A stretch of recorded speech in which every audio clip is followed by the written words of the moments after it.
Hello students, welcome to EPG Pathshala. I am Dr. Dinesh Kalyansundaram from IIT Delhi. Today we are going to talk on a module on ordinary differential equations. What is a differential equation? That is what we are going to see, and how is it different? Where is the need for a differential equation? What are the types of differential equation? And how are we going to solve the differential equation? This is what we are going to see. Differential equations are indispensable part in a real life situation.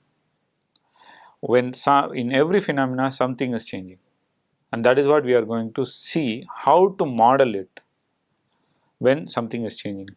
Why can't we use analytical equations? The problem is, in a differential equations there is a variable, a change. For example, a jug where the shape of the jug is not straight. If it is straight, we can have a simple equation.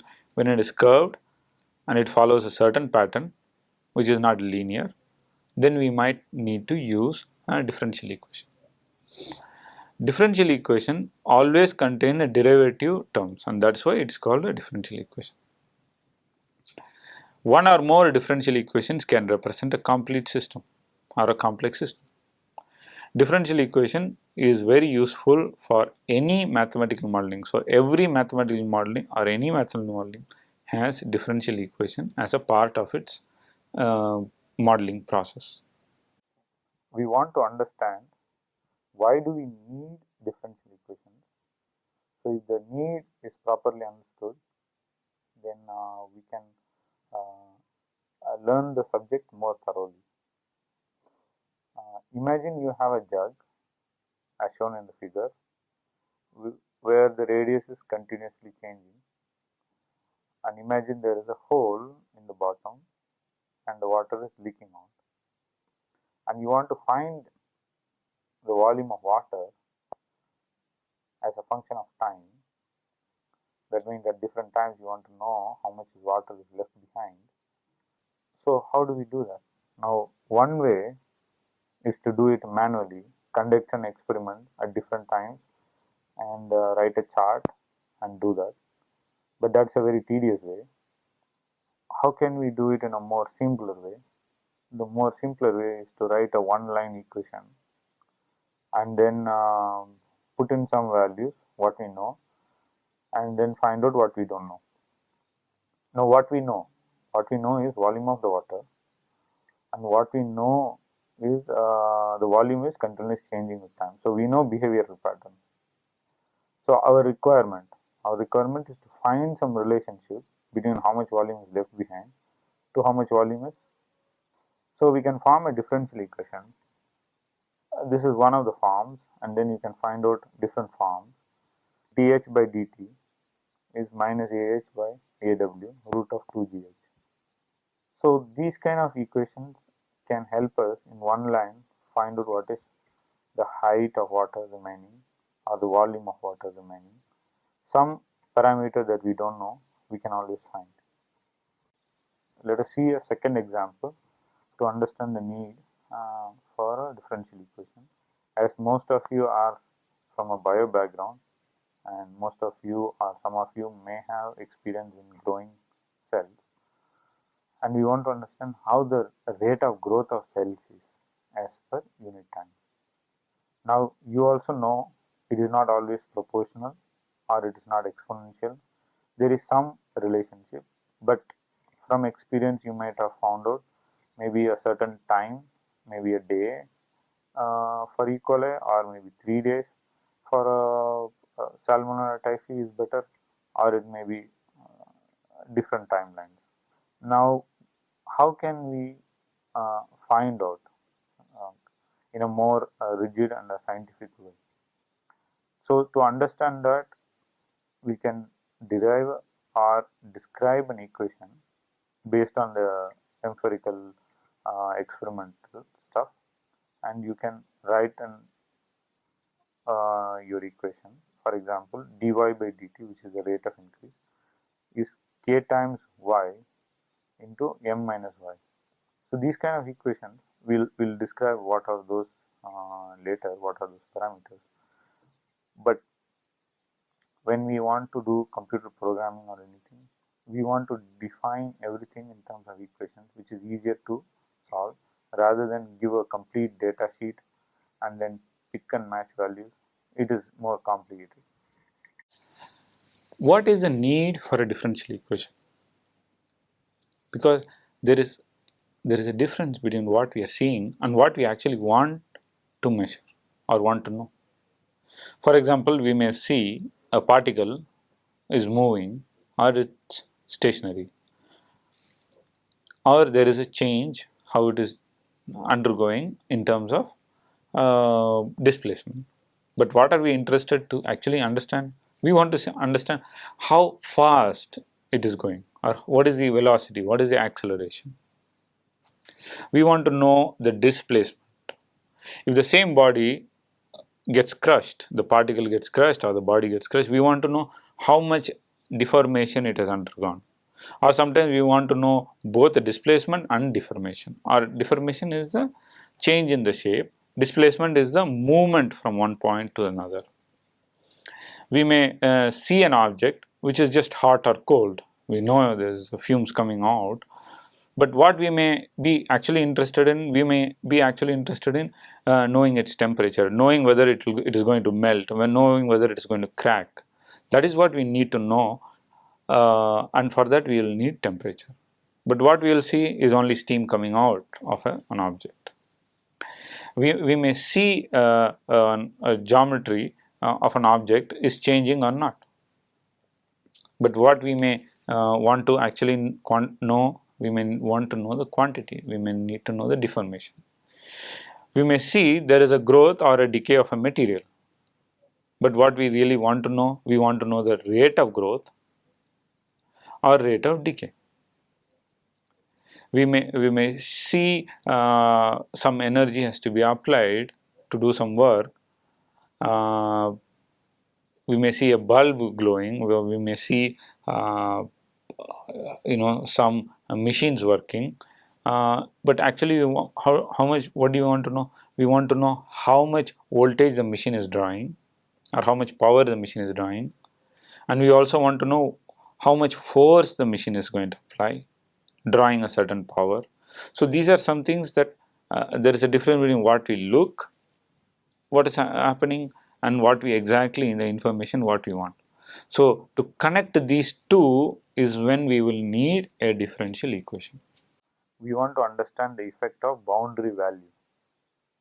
Now let us assume there is a differential equation, d squared y by dx squared minus 4y is equal to 0. Now why do we define a system just by one differential equation? Can it really replicate a real system? Now let us assume that the solution of the equation is y is equal to c1 times e to the power 2x plus c2 times e to the power minus 2x. Now how is this going to understand or capture or help you follow different systems? So the solution of a differential equation or the differential equation itself is only half of the problem, which means it can only give general information. It can never identify a system. What helps you identify a system? The key component is a boundary value. Without this, no equation can predict a system. So let us see for initial values or boundary values. Boundary values can be in terms of time or in terms of space, which means at the edges how it is or at the center how it is and all this. So let us assume an initial value y of 0 is equal to 4 and y dash of 0 is equal to 1. If you substitute these values, right, then you can find the value of the constants c1 and c2. So once you find the constant values, now you can substitute them. Now the general equation or the solution is going to be y is equal to 2.25 e power 2x plus 1.75 e power minus 2x. Similarly, for different boundary conditions, you can see the solution is getting different. Now how does it matter? All the equations look nearly the same. So now let us go into the next slide to understand how it is really a different phenomenon. As we saw earlier, we had different solutions depending on the boundary conditions. We are going to see graphically how it is different. Now, as you can see in the slide, you are seeing a red curve which is in the form of a U, and this is a solution for the initial condition of y of 0 is equal to 4 and y dash of 0 is equal to 1. Now, what is the speciality of this? Like you can see, the solution is closed, it forms a closed end in one side and it's open on the other, which means the solutions can only be in the positive regime. So this will have a different effect problem. Let us go to next slide to understand the different boundary conditions. We are going to see how the second type of solution for the same differential equation is going to really change the solution type. Now we are looking for the boundary condition y of 0 is equal to 0 and y dash of 0 is equal to 1. Now you can see the violet curve is in the shape of an S, an inverted S or a rotated S. Now you can see that the solution is open on both sides, which means the values of y changes, but in the x-axis it is more restricted. So the values of x it can take, it's actually restricted. So it is not existing for other x values like 4 or 10, it doesn't exist. Now we are capturing a different mode of the same phenomena. We are going to see the third solution for the same differential equation. Now here the boundary values are y of 0 is equal to 0.5 and y dash of 0 is equal to 1. And here you can see the curve, blue color curve, is completely different than the previous two curves. I can't say completely different, but partially it is different. So one side it has a u and the other side it has a value 0 all throughout. What we saw in the last few slides, I just put them together in a single slide. As you can see, y1, y2, y3 are all different forms of this of solution for different boundary values, and that is all happening for the same differential equation. So differential equation captures only one part of any problem, but it is the boundary values which actually define the exact behavior of the solution. Conclusion is the differential equation has power to solve different boundary value problems when you compare it to an ordinary equation. Let us see some few examples of classification of differential equations. What are the classifications? Classifications actually happen when each differential equation will capture different physics, and once we have different physics, then the boundary, with the help of boundary condition, then we can come to the exact solution.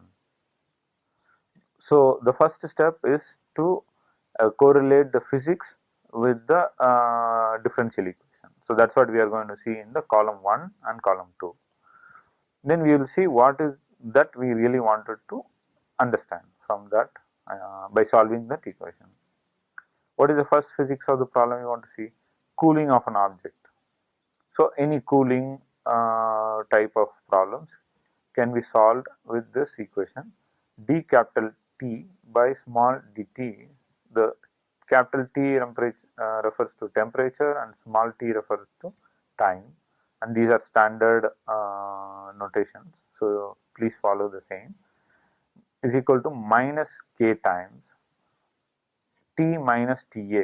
TA is going to be the T ambient, the room temperature, and it's always better that you always write T in terms of Kelvin. Now the desired solution here is they want to understand the temperature of the object. That means T ambient is known, the K factor is known, K is a proportionality constant.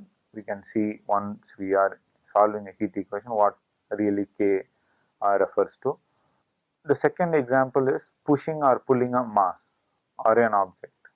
So the differential equation related to that is the force required is again a proportionality constant, here m, then d squared x by dt squared. Now dx is the displacement and dt is the time during which the displacement happened. So what we are interested in is to find out what is the displacement of mass given a force. Growth of cells is a third example. Like we saw, we are seeing dy by dt is equal to k times y m minus y. What are we interested? We are interested in the growth rate, m, total number of cells. Fourth example is consumption of goods or product. Dy by dt is equal to minus k times y. Then what we are interested in, we want to understand how much goods are getting used up. So, or the shortage, how the goods are changing. Now you can see whenever there is an increase in something, then we use a plus sign on the right side of the equation. Whenever there is going to be a decrease, we are using a minus sign. So growth of cells is going to grow, so we are using a plus sign. The force will always cause a increase in displacement, so we are using a plus sign. A cooling of an object, you are going to reduce the temperature, so we are using a minus sign. And the shortage is again going to be a minus sign. What is differential equation? A differential equation is an equation involving derivatives of an unknown function. Remember, unknown function, and possibly the function itself as well as the independent variable, or a relation between two or more physical quantity when the rate of change of one quantity or derivative with respect to other will be present. For example, dy by dx is the rate of change of y with respect to x. Okay, so dy by dx plus 2y minus 7 is equal to x. So this is a differential equation. Or d squared x by dt squared plus 8 dx by dt plus 3x minus 7 is equal to t minus 1. This is also a differential equation. So we can actually have different forms, and we are going to talk about them later in the course, in detail. Now first we have to, you might have heard about two different types of differential equation, like ordinary differential equation and partial differential equation. What is the difference? It is very important to know the difference at this point. The difference I am going to tell you. In an ordinary differential equation, we are going to have only one independent variable. That means there is going to be only one x which is in the denominator, and there can be many variables which can be y, z, alpha, beta, anything.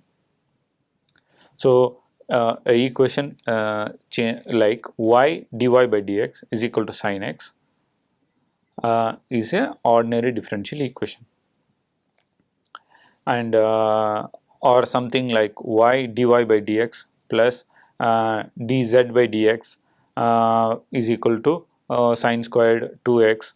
This is again an ordinary differential equation. There are many variables, but they are all dependent on only one independent variable, that the source is only one, where the change is going to be referenced. If the reference is only one, then it is ordinary differential equation. When the reference can be more than two, for example, you change as with respect to space, like x, y, z, and you change with respect to time. Now there are four different variables that you can change with respect to. So if you are doing that, then it becomes partial differential equation. For example, in partial differential equation, we use dou instead of d. It's just the mirror image of d, but then we just write with dou. Dou u by dou x plus dou u by dou y is equal to 3. That's a partial differential equation. We want to understand order and degree.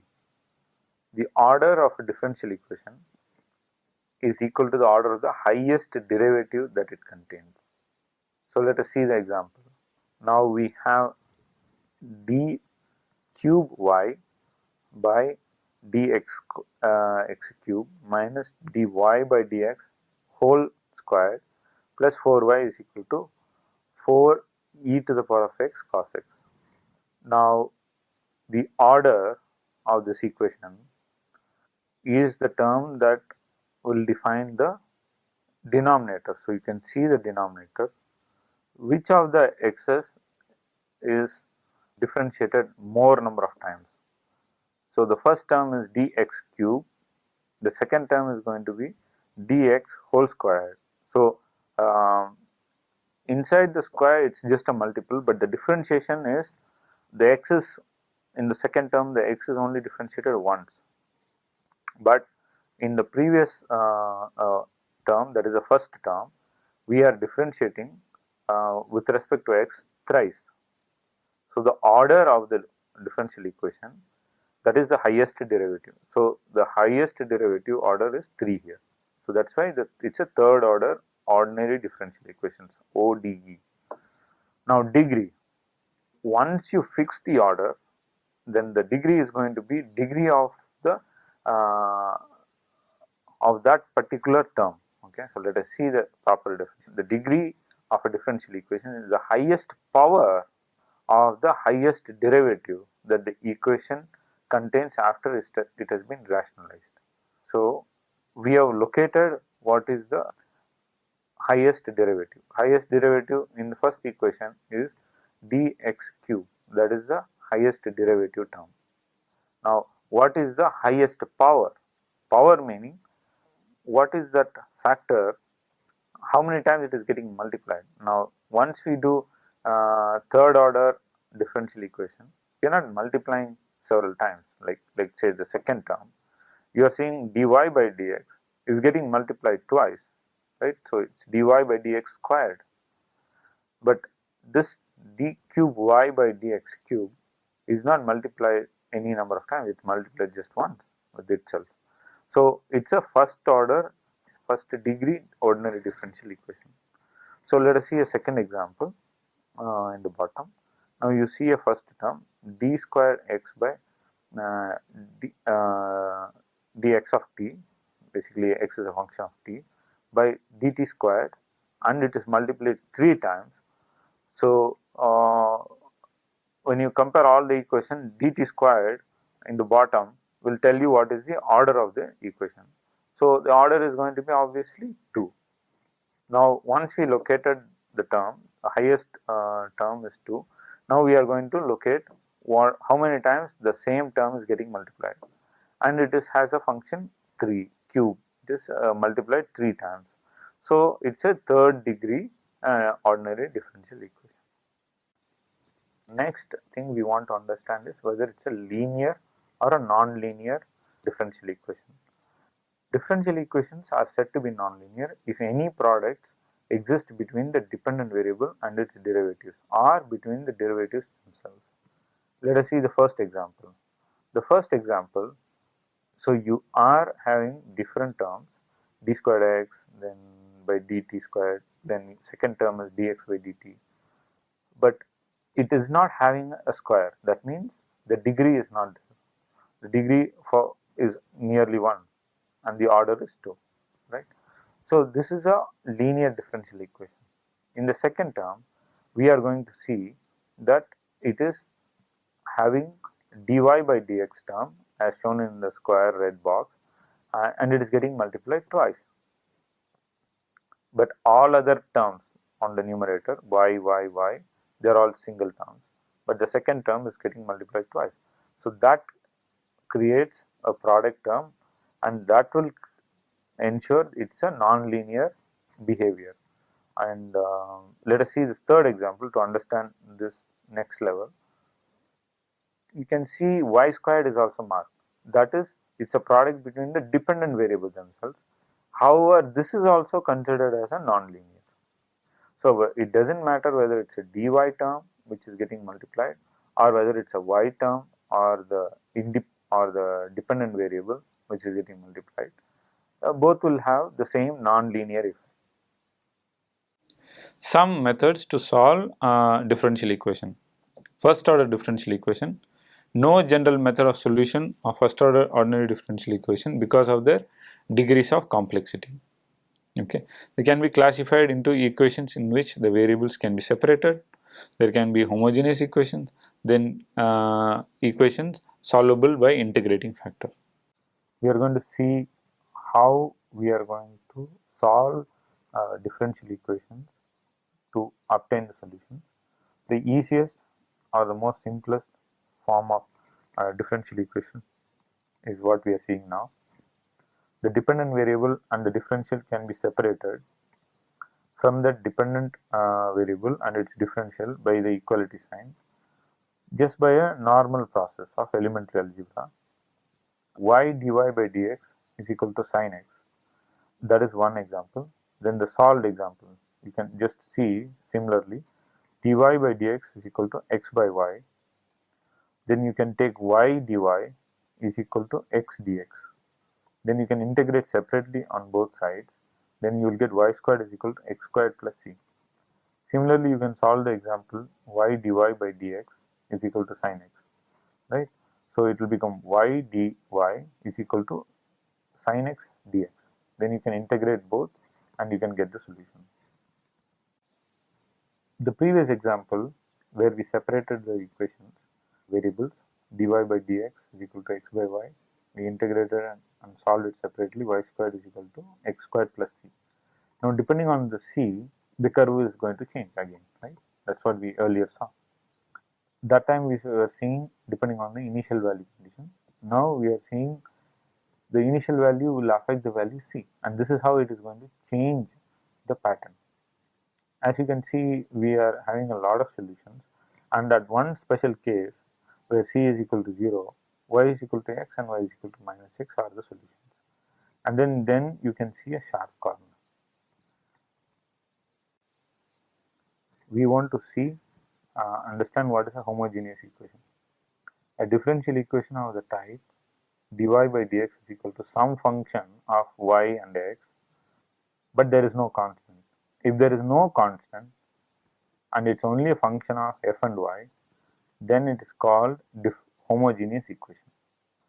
Such a equation can be solved by either making a substitution y and x in a different terms. So here we have assumed y by x is equal to u, and it may have different functions also, y into x or different things. Then you can therefore integrate. So now the whole equation will be written in terms of u. But the key thing that we have to understand is that when there is no constant term we are going to integrate, then it's called a homogeneous equation. So here we are going to solve the equation using an integrating factor. Assume there is a differential equation in the form dy by dx plus py is equal to q, and where p and q are functions of x only. That means it can have different coefficients and stuff.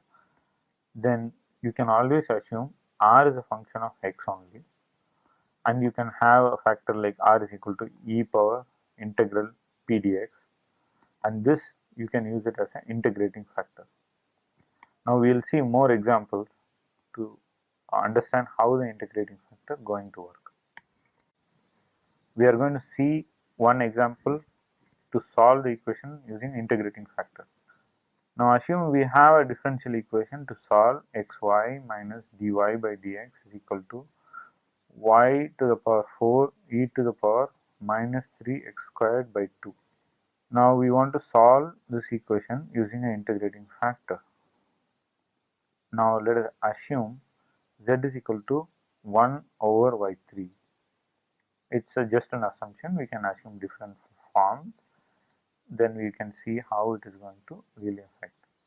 So if we use z is equal to 1 over y3, dz is equal to minus 3 by y to the power 4.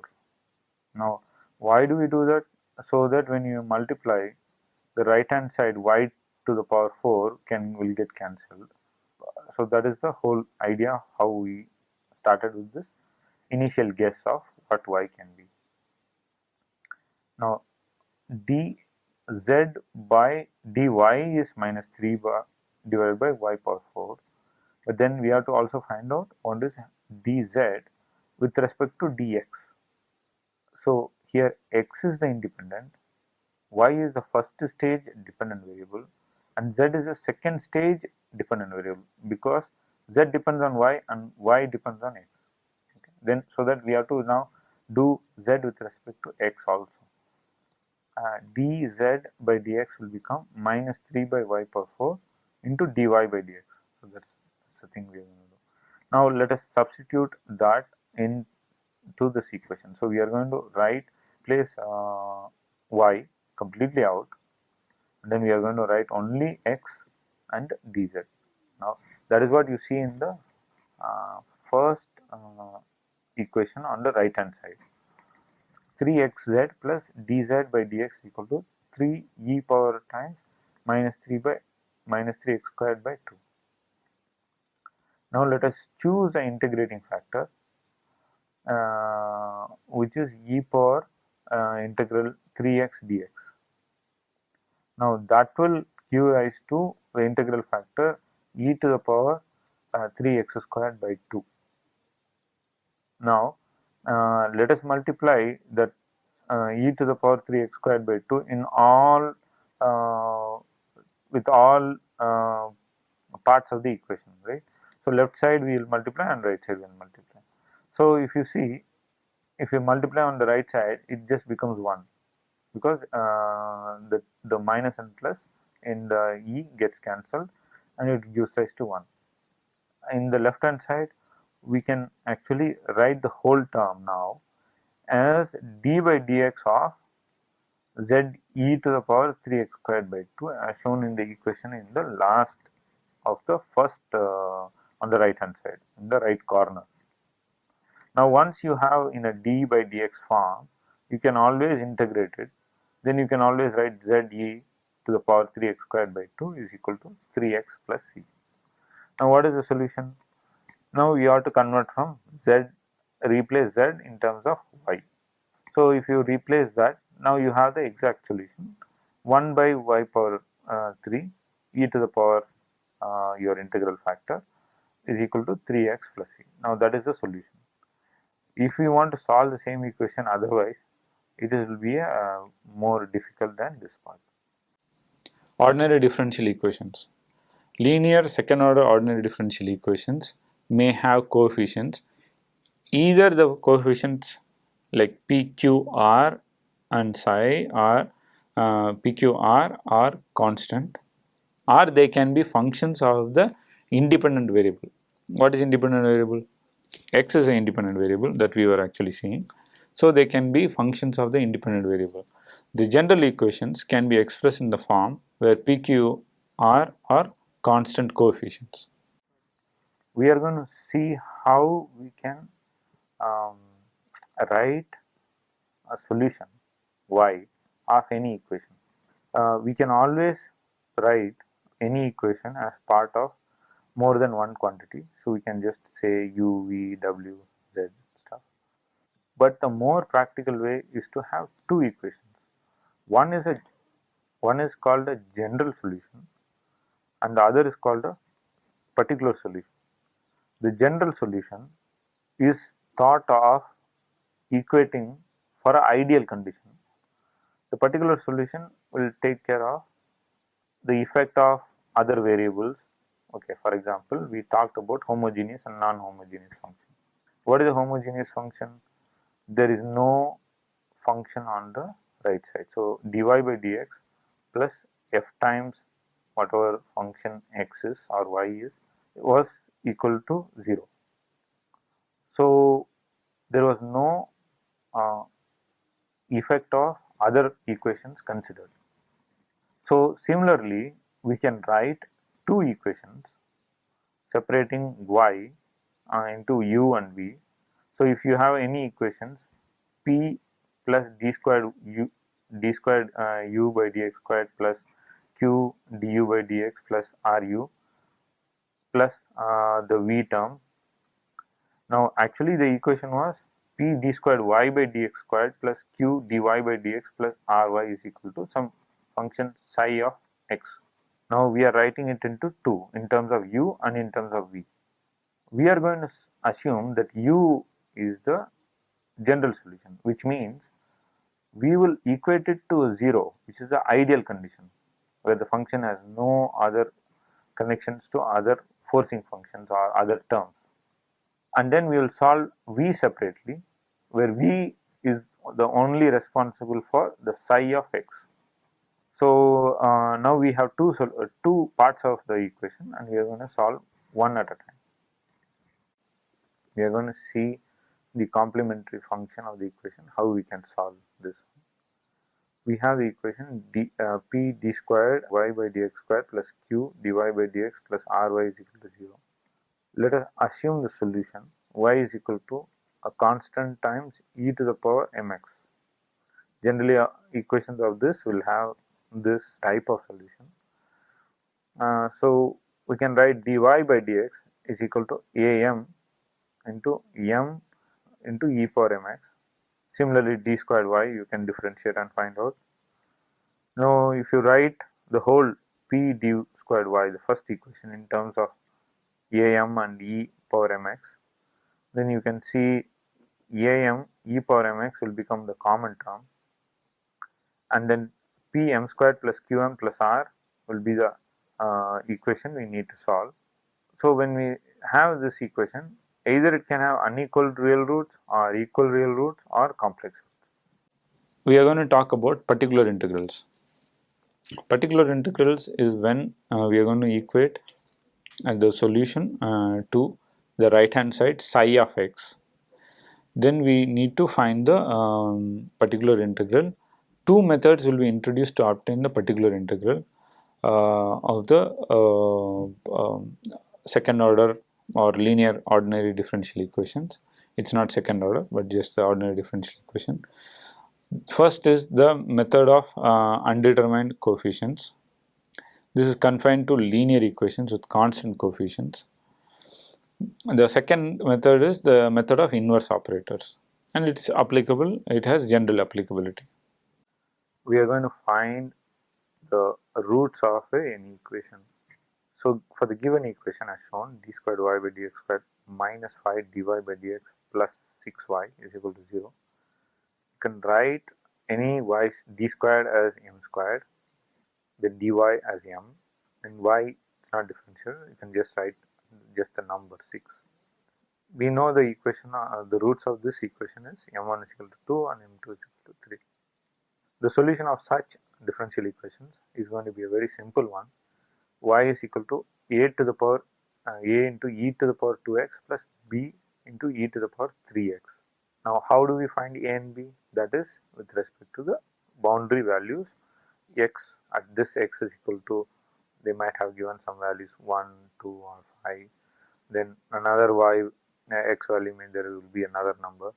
So then when you substitute, then you can find the actual constants a and b. Since we have two constants, we will need two conditions to actually come to the full equation. Let us see the roots of the auxiliary equation for a condition when the roots are equal. That is, m1 is equal to m2 is equal to m. And let us see how the solution is going to change. So therefore, let us say y is equal to v times e power mx. Then dy by dx is equal to e to the power of mx dv by mx plus m times v into e power mx. That is, we differentiate v first, then we differentiate e to the power of mx second. Similarly, d squared y will give you some terms. Now, if you put v as a function of x and then put it into the general equation p d squared y by dx squared plus q times dy by dx plus ry is equal to 0, we can end up with d squared v by dx squared is equal to 0, which gives the solution v is equal to cx plus d. Therefore, the solution is going to be y is equal to cx plus d times e to the power of mx. We are going to see how the equal roots to the auxiliary equation with an example. So let us assume d squared y by dx squared plus 6 dy by dx plus 9y is equal to 0. So if we write in terms of the auxiliary function, it is m squared plus 6m plus 9 is equal to 0, which ends up giving us both roots as equal to minus 3. So the solution has to be written in terms of y is equal to a plus bx into e power minus 3x. We are going to see unequal roots to our auxiliary equation, but this time the unequal roots are complex in nature. For the equation d squared y by dx squared minus 4 dy by dx plus 5y is equal to 0, we have the solution m is equal to 2 plus or minus I.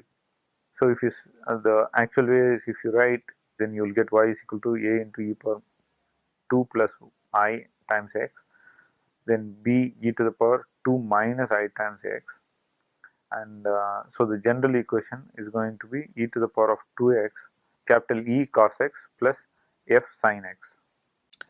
Now we are going to see how we can operate, use the D operator on ordinary differential equations. You can treat these D operators as similar as any algebraic quantity. D times B plus C is equal to dB plus D times C. So it doesn't matter. The commutative law, A times B is equal to B times A, but you have to be very careful. Now it does not mean d of xy, let us assume there is a d operating on xy, that is not equal to x times d into y. So x times d into y will become, you are multiplying x after differentiating y with respect to d. So that's not right. So you will have to see where the operand is, then you have to actually see how it is getting operated. So it's always good to write the brackets so that we know where and how it is getting operated upon. Then the associative law, where AB first multiplied into C can be written as A times multiplied with the product of BC. So D times of dy, okay, can always be written d into d of then y. Okay, so that's what it means. Going to solve about a method of undetermined coefficients. Then we have the general equation p d squared y by dx squared plus q dy by dx plus ry is equal to psi of x. When psi of x is constant, say c, then the particular integral equation will be equal to y times y is equal to c by r. When psi of x is a polynomial of the form a plus a1x plus b2x and kept on going, where all the coefficients are constants, that means a0, a1, a2 are all constants, then the form of the particular integral is going to be y is equal to alpha naught alpha 1x alpha 2x squared, then up to alpha n to the power xn. Remember, the coefficient will the solution also will have to be up to the same x power times n. When psi of x is of the form t into e power rx, when t and r are constants, then the particular integral will again be of the form y is equal to alpha times e to the power rx. When psi of x, now the psi of x is what we call it as the forcing function in some places, and psi of x is 0, then it's we do the auxiliary equation. When psi of x is not a constant, is not 0, and that is when we are having these all the four conditions.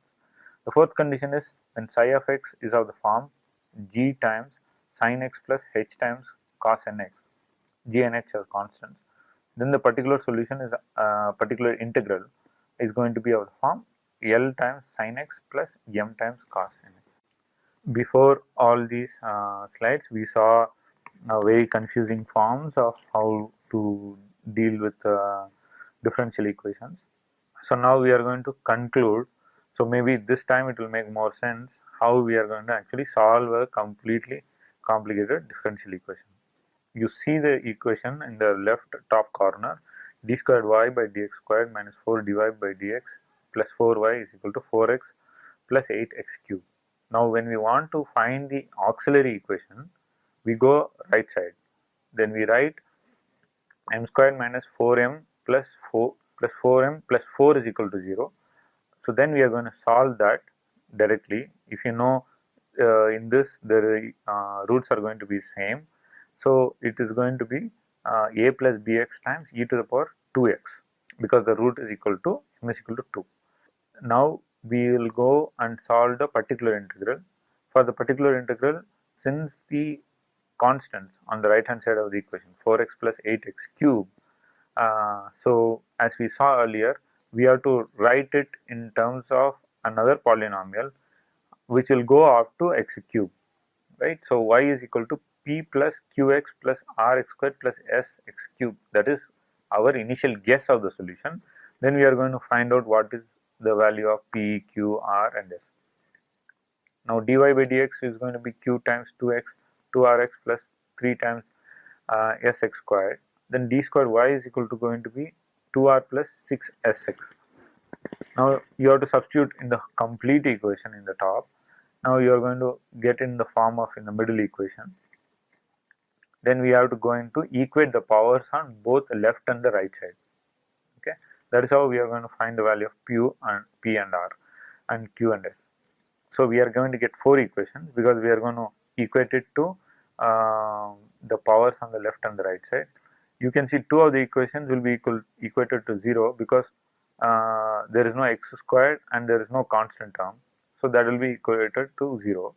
And there is x term and there is x cube term, that will be equated to 1 and 3. So sorry, the constants 4 and 8. So when you solve it, you can find the particular integral 7 plus 10x plus 6x squared plus 2x cube. Now what is going to be the complete solution? Complete solution is going to be complementary function plus particular integral. Method of inverse operators. Sometimes it is convenient to refer to the symbol d as a differential operator instead of writing the complete term dy by dx. Okay. So what we are going to say, as you see in the bottom of the slide, d squared y by dx squared plus 3 dy by dx plus 2y can be easily written as d squared y, capital D squared y plus 3 dy plus 2y. Then you can find, you can even write it more simple form as d plus 1 into d plus 2 times y. Unequal roots to the auxiliary equation. Let us say we solve the equation, there are 2 different roots. So, and these 2 roots are not equal, then the solution is going to be, first solution is y is equal to a1 e power m1x, and the second solution is going to be a2 times, which is another constant, into e to the power m2x. Okay. So what we are going to say is, any general solution for that such a problem is going to be sum of the solutions. Okay, so it is always mathematically a procedure to say that any complicated problem, when it has more than one solution, we write it as a sum of solutions. That means either of them can be the solution of the problem, right? So y in total is equal to a1 times e to the power mx1 plus a2 times e to the power of mx2. We are going to see how to put differential operator for exponentials. So d to the power into e px can be written as p times e power px. Then d power n is equal to just going to become p power n times e power px into e power px. So any equation d squared plus 3d plus 2 as shown on the right hand side corner, top corner, into e power px can always written by as p squared plus 3p plus 2 times e power x. We are going to see how to put differential operator for trigonometric functions. So d to the power n times sine px is equal to d to the power n imaginary number into e power I px. So I am represents the imaginary part of the function, which follows as given in the lower box. E power I px is cos px plus I sin px. So then you can actually see how d to the power 2n, how d to the power squared, everything is going to change. we are going to see how to perform the inverse operator. The operator d signifies differentiation. So d integral f of x dx is equal to f of x. So the integration and the differentiation gets cancelled out. Now you take the d on the to the right hand side. So integral f of x dx will be written as d inverse into f of x. So d inverse is the inverse operator or the integrating operator.